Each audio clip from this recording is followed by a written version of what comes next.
Hello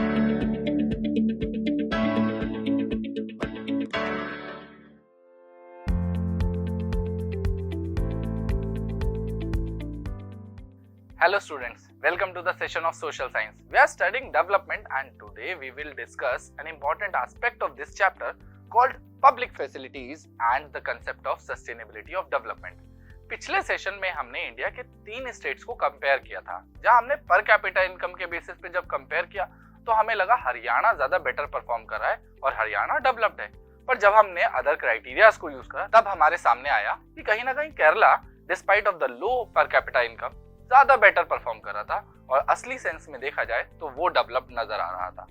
तो वहीं से मेरे पास एक क्वेश्चन आ गया। क्वेश्चन ये आता है कि why do you think the services like roads, school, hospitals are provided to everyone regardless of income? ये सबको क्यों दिए जाते हैं? ये समझने वाली बात है। तो चलिए आज इस पर थोड़ी सी डिटेल में बात करते हैं। हमने अपने पिछले सेशंस में जब बात की, हमने नेशंस को कंपेयर कर लिया, हमने स्टेट्स को कंपेयर कर लिया और हमने देखा कि इनकम एक ट्रू क्राइटेरिया नहीं है जो ओवरऑल पिक्चर को दर्शा पाए। और यहीं से हमारे सामने आता है कि मनी बहुत सारी चीजें दे सकता है पर फिर भी बहुत सारे नेसेसरी गुड्स एंड सर्विसेज को नहीं प्रोवाइड करा सकता, क्योंकि बहुत सारे गोल्स हमारे नॉन मटेरियलिस्टिक होते हैं जिसकी जरूरत पैसों से नहीं पूरी हो सकती। और इसीलिए कहा गया कि पैसे चाहे कितने भी हों, आप एक पोल्यूशन फ्री एनवायरनमेंट नहीं ले पाएंगे। इसके अलावा अनअडल्ट्रेटेड मेडिसिन और protection from infectious diseases. Disease आपसे पूछ के नहीं आती कि नॉक नॉक आप अमीर हैं या गरीब, ऐसा नहीं होता। तो इसी वजह से हम कहते हैं कि money can not buy everything for the quality of life. तो इसी वजह से कुछ सर्विसेज हमारे सामने आती हैं जिसे कहीं ना कहीं गवर्नमेंट अंडरटेक करती है, जैसे construction of roads, railways, generating electricity and developing port. ये सारी फैसिलिटीज उन सभी लोगों के लिए होती है जो उस कंट्री में रह रहे होते हैं, फिर चाहे वो अमीर हो या गरीब हो। ये सारी facilities, essential goods and services लोगों को प्रोवाइड किए जाते हैं बहुत कम पैसों पे। या तो ये फ्री होते हैं या ये सब्सिडाइज होते हैं और इन्हें इसलिए रखा जाता है ऐसा ताकि ये अफोर्डेबल बन पाए, जिससे हर व्यक्ति इसको यूज कर पाए। और यहीं से आता है हमारे सामने कॉन्सेप्ट कॉल्ड पब्लिक फैसिलिटीज। ये फैसिलिटीज होती क्या है? These facilities which are provided by government either free of cost और एट अ मिनिमम कॉस्ट, जिसे हर कोई एंजॉय करता है। क्योंकि आपको याद होगा 9th क्लास में हमने ह्यूमन कैपिटल का एक कॉन्सेप्ट पढ़ा था। उसी कॉन्सेप्ट से हमने सीखा कि ये सारी फैसिलिटीज ना केवल एक इंडिविजुअल को हेल्प करती हैं या पब्लिक को हेल्प करती हैं, बल्कि ये पूरे कंट्री के डेवलपमेंट में भी बहुत इंपॉर्टेंट रोल प्ले करती हैं। क्योंकि जरा सोच के देखिए, अगर आप डेवलप होंगे तो कंट्री भी तो डेवलप होगी, क्योंकि एक कंट्री आखिरकार लोगों से मिलकर बनती है। तो अगर लोग प्रोग्रेस करेंगे तो कंट्री भी प्रोग्रेस करेगी और उन सब चीजों के लिए ये सारी फैसिलिटीज बहुत ज्यादा इंपॉर्टेंट हो जाती हैं, जैसे हेल्थ, फूड एंड एजुकेशन। ये सारे वही क्राइटेरियाज हैं जो आपके डेवलपमेंट में बहुत ही ज्यादा इंपॉर्टेंट रोल प्ले करते हैं। चलिए अब इसको एक एग्जांपल से कनेक्ट करते हैं जो हमने पिछले सेशन में देखा था। यहाँ हमने देखा कि केरला कैसे हरियाणा से ज्यादा बेटर परफॉर्म कर रहा था इन सेंस ऑफ डेवलपमेंट, जहां पर हमने देखा कि केरला के अंदर लो इन्फेंट मोर्टेलिटी रेट था। क्यों? क्योंकि यहाँ की गवर्नमेंट ने adequate health and educational facilities लोगों को दी, जिससे बेटर आउटकम निकल कर आया। इसके अलावा यहाँ पर एक और फंक्शन था जो बहुत इंपॉर्टेंट हुआ, which is public distribution system. Kerala में पब्लिक डिस्ट्रीब्यूशन सिस्टम इतना अच्छा काम करता है जो इंश्योर करता है यहाँ की बेटर हेल्थ को, साथ ही साथ न्यूट्रिशनल आउटकम्स को। तो इसी वजह से केरला में आप देखिए इनकम कम थी पर फिर भी फैसिलिटीज के फायदे की वजह से केरला ज्यादा डेवलप नजर आ रहा था। अब चलिए इसी चीज को कनेक्ट करते हैं हमारे आज के एक रिपोर्ट के साथ, जिसका नाम है human development report, which is publish by UNDP यानी यूनाइटेड नेशंस डेवलपमेंट प्रोग्राम। ये एक ऐसी रिपोर्ट होती है जो साफ कहती है कि income is important but इनएडिक्वेट for measuring development. यानी इनकम एक इंपॉर्टेंट क्राइटेरिया है पर ओनली इंपॉर्टेंट क्राइटेरिया नहीं है, जिसकी वजह से दूसरे क्राइटेरियाज को भी यहाँ पर कंसीडर किया जाता है, जैसे कि हेल्थ एंड एजुकेशनल इंडिकेटर्स। ये सारे क्राइटेरियाज ही हैं जो किसी जगह को बेटर अपॉर्चुनिटी या बेटर प्लेसमेंट देते हैं। जैसे अगर हम केरला की बात करें तो केरला को जब हमने हरियाणा से कंपेयर किया तो हमने देखा कि इनकम भले ही कम थी पर केरला में ज्यादा बेटर अपॉर्चुनिटीज देखने को मिली। केरला ज्यादा बेटर परफॉर्म कर रहा था और इसीलिए ह्यूमन डेवलपमेंट रिपोर्ट जो यूएनडीपी पब्लिश करता है वो इवैल्यूएट करता है कंट्रीज को on the basis of educational level, health status and per capita income। तो ये आपको सोचना है कि किसकी रिपोर्ट ज्यादा बेटर है, क्या यूएनडीपी की रिपोर्ट ज्यादा बेटर है या वर्ल्ड बैंक की, ये आप सोचेंगे। चलिए अब एक नजर डालते हैं डेटा की तरफ। तो अगर हम डेटा की बात करें, ये डेटा है ह्यूमन डेवलपमेंट रिपोर्ट का जो कि पब्लिश होती है 2021-22 में। यहाँ पर आपको इंडिया की रैंक देखने को मिलती है 132।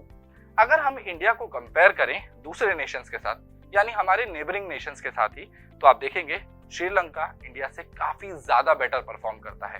रैंक की बात कीजिए तो काफी कम रैंक इनके पास है, यानी बेटर परफॉर्मेंस है। इसके अलावा अगर आप बांग्लादेश की बात करें तो जीएनआई के अंदर भी बांग्लादेश की इनकम हमसे कम है, पर उसके बावजूद दूसरे क्राइटेरिया में वो हमसे ज्यादा बेटर परफॉर्म करता है और इसी वजह से उसकी रैंक हमसे बेटर नजर आती है और बेटर आउटकम नजर आते हैं। तो ये तो था डेटा, और यही डेटा हमें ले चलता है डेवलपमेंट के एक बिल्कुल नए कंसेप्ट की तरफ, which is called the sustainability of development. ये सस्टेनेबल डेवलपमेंट क्या है? सस्टेनेबल डेवलपमेंट इस बात पर जोर देता है कि हमें आज की नीड्स को तो पूरा करना है, साथ ही साथ आने वाली फ्यूचर नीड्स का भी ध्यान रखना है। और इसीलिए हम सबके सामने क्वेश्चन आ जाता है जिस पर आपको बहुत ध्यान से सोचना है, वो ये कि जो नेचुरल रिसोर्सेज हम आज इस्तेमाल कर रहे हैं, क्या चांसेस हैं कि हम उन्हें अपनी फ्यूचर जनरेशन को बिना डिप्लीट हुए ट्रांसफर कर पाएंगे? आप सोचिएगा और इसका जवाब दीजिएगा।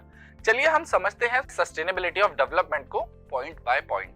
सबसे पहला पॉइंट कहता है sustainability of development is an interdisciplinary approach, यानी एक ऐसी अप्रोच है जिसे आप मल्टी डायमेंशंस की तरह से देखेंगे। जैसे यहाँ पर अगर आप डेवलपमेंट को इकोनॉमिक सेंस में देख रहे हैं तो आप सिर्फ इकोनॉमिक डेवलपमेंट की बात कर रहे हैं, आपको इकोलॉजी को भी ध्यान रखना है, आपको सोशल एस्पेक्ट को भी ध्यान रखना है, और इसी वजह से ये एक इंटरडिसिप्लिनरी अप्रोच बन जाती है। और साथ ही साथ ये एक इवॉल्विंग फील्ड है जिसको आपको कॉन्टिन्यूसली देखना पड़ेगा। यहाँ पर आपको कॉन्टिन्यूस इवैल्यूएशन करने पड़ेंगे अपने गोल्स और प्रोग्रेस की तरफ, यानी आपके गोल्स क्या थे और आप किस तरीके से उनकी तरफ प्रोग्रेस कर रहे हैं, ये इस बात पे बहुत ज्यादा जोर देता है। साथ ही साथ development must ensure resources and opportunity for the future generation. ऐसा ना हो कि आपकी आने वाली फ्यूचर जनरेशन आपसे सवाल कर बैठे क्या ये चीजें एग्जिस्ट करती थी या नहीं। तो इसी तरीके से आपको ध्यान रखना है कि आपको ये रिसोर्सेज और अपॉर्चुनिटीज अपनी फ्यूचर जनरेशन के लिए बचाने हैं। साथ ही साथ साइंटिस्ट आपको लगातार वार्निंग दे रहे हैं। क्यों? क्योंकि कहीं ना कहीं जो डेवलपमेंट के मॉडल हमारे सामने आ रहे हैं वो अनसस्टेनेबल हैं, यानी वो ठीक नहीं है, उनमें बहुत सारी कमियां हैं, जिसकी वजह से एनवायरमेंटल डिग्रेडेशन और रिसोर्स डिप्लीशन जैसी प्रॉब्लम आ रही है और जिसके चलते ग्लोबल कंसर्न हमारे सामने आ रहे हैं। और इन कंसर्न को कोई एक कंट्री अकेले डील नहीं कर सकती। इसे डील करने के लिए हमें सभी को साथ में आना पड़ेगा और सभी नेशंस को हाथ मिलाना पड़ेगा। और इसी वजह से कुछ प्रॉब्लम्स हमारे सामने आती हैं जिनको एग्जाम्पल के थ्रू हम समझते हैं। सबसे पहले अगर हम इंडिया की बात करें तो यहाँ हमारे ग्राउंड वाटर लेवल की बहुत बड़ी प्रॉब्लम सामने आती है। जैसे 300 डिस्ट्रिक्ट में ये रिपोर्ट सामने आई कि पिछले 20 सालों के अंदर हमारा जो वाटर लेवल है 4 मीटर से भी ज्यादा नीचे जा चुका है, और अगर इसी स्पीड से बढ़ता रहा तो 1/3 of the country is over using ground water, expected to increase 60% in the next 25 years. अगले 25 सालों में ये प्रॉब्लम बढ़ के 60% तक बढ़ जाएगी। इसी के बाद Punjab, western Uttar Pradesh, central and the southern प्लेटू area and the coastal region, जहां ये प्रॉब्लम ऑलरेडी बहुत ज्यादा भयानक हो चुकी है, जिसके चलते हमारे सामने कुछ सवाल आ जाते हैं। सवाल ये है कि why is ground water over used? क्या आपको लगता है इसमें एग्रीकल्चर का भी रोल है? ये आप सोच के लिखिएगा। इसके अलावा can development occur without resource over use? सोचिएगा और पॉइंट्स लिखिएगा। अब हम चलते हैं अपने नेक्स्ट एग्जांपल पे जो कि बहुत इंपॉर्टेंट है, क्रूड ऑयल रिजर्व। अगर हम इसको ध्यान से देखें तो ग्लोबल लेवल पे ये रिजर्व लगभग 50 सालों का ही बचा हुआ है। इसके बाद मिडल ईस्ट कंट्री में ये रिजर्व 70 इयर्स के लिए अभी बचा हुआ है। इसके बाद यूएसए में ये रिजर्व 10.5 इयर्स का रह गया है, और इसी वजह से आप देखेंगे यूएस में कहीं ना कहीं तेजी है, वहां इलेक्ट्रिक कार्स और ना जाने कितने एवोल्यूशन की बात हो रही है। इसके बाद इंडिया की बात करें तो इंडिया बहुत ज्यादा हेवीली रिलाय करता है on importing crude oil which expose it to the global price change. बहुत सारी परेशानियों का सामना करना पड़ता है, ग्लोबल लेवल पे इनके प्राइसेस लगातार बढ़ते रहते हैं, जिसका इंपैक्ट डायरेक्टली हमारी जीडीपी पे पड़ता है और साथ ही हमारे फॉरेन रिलेशन, क्योंकि आए दिन कंट्रीज की वॉर हो जाती है और ये क्रूड ऑयल की समस्या इतनी भयानक हो जाती है कि हमें अपनी फॉरेन पॉलिसीज में भी चेंज लाना पड़ता है। तो यहाँ से भी कुछ क्वेश्चन हमारे सामने आ जाते हैं, जैसे is crude oil essential for development? क्या कोई और तरीका नहीं है क्या कोई और सस्टेनेबल मैनर नहीं है जिससे हम डेवलपमेंट अचीव कर सकें? साथ ही what challenges might India face due to limited reserve? ऐसी न जाने कितनी परेशानियां हैं जिसके जवाब आपको ढूंढने हैं। जाने से पहले आपके लिए एक सवाल छोड़े जा रहा हूं। क्या आपको लगता है जिस डेवलपमेंट की राह में हम चल रहे हैं वो सच में डेवलपमेंट है? क्या वो हमें प्रोग्रेस की राह पर लेके जा रहा है या नहीं?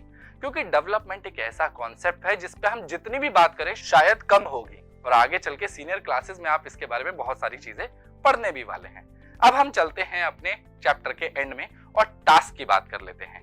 टास्क है in what respect the criteria used by UNDP measuring development different from one used by the world bank? किसकी रिपोर्ट ज्यादा ऑथेंटिक आपको लगी और क्यों? कंपैरिजन करके लिखिएगा और इसमें एग्जांपल्स का भी यूज कीजिएगा। इसके बाद सेकंड क्वेश्चन कहता है why issue of sustainable development is important? आपको क्या लगता है ये जो सस्टेनेबिलिटी का जो कॉन्सेप्ट है ये क्यों इतना इंपॉर्टेंट है आज की डेट में? अब मैं मिलता हूं किसी और चैप्टर में किसी और ऐसे ही इंटरेस्टिंग सेशन के साथ। Till then keep learning and keep smiling.